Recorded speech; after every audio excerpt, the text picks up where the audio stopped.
নীলপদ্ম সিনেমাটি হতে যাচ্ছে যৌনপল্লীর মেয়েদের জীবন কাহিনী নিয়ে। আর এই সিনেমাটির শুটিংয়ে যৌনপল্লী ভাইরাল দৌলতদিয়া ঘাটে করা হয়েছে। আর এই নীলপদ্ম মুভিটির মধ্যে আমরা প্রধান চরিত্রে দেখতে পাবো রুনা খানকে।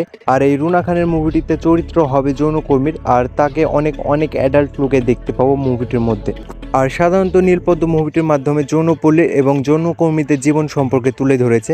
আর এই সব যৌনকর্মীদের আমরা আমাদের সমাজ কেমন চোখে দেখি সব কিছু অনেক ভালোভাবে উপস্থাপন করেছে এই মুভিটির মধ্যে। আর রুনা খান বর্তমান সময়ে অনেক পপুলার অ্যাক্ট্রেস, আর সে অনেক অনেক অ্যাওয়ার্ডও জিতেছে তার অ্যাক্টিং পারফরমেন্স দিয়ে।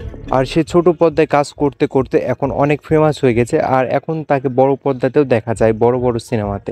সব থেকে জনপ্রিয় নাটক সিরিজ হলো ফ্যামিলি ক্রাইসিস, যেখানে তাকে ভাবির চরিত্রে দেখা গেছে।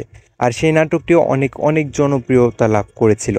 আর এবার আসতে চলেছে নীলপদ্ম মুভি, যেটা এখনও ট্রেলার টিজার আসেনি, বাট খুব শীঘ্রই চলে আসবে। আর বর্তমানে এসেছে শুধু অ্যানাউন্সমেন্ট ক্লিপ আর পোস্টার, তো টিজার ট্রেলারও খুব শীঘ্রই চলে আসবে। আর আশা করা যাচ্ছে মুভিটি এই বছর ঈদের মধ্যে বা কোনো ফেস্টিভ্যালে রিলিজ হয়ে যাবে। তো ভিডিওটি এ পর্যন্তই, সবাই ভালো থাকবেন, সুস্থ থাকবেন, ধন্যবাদ।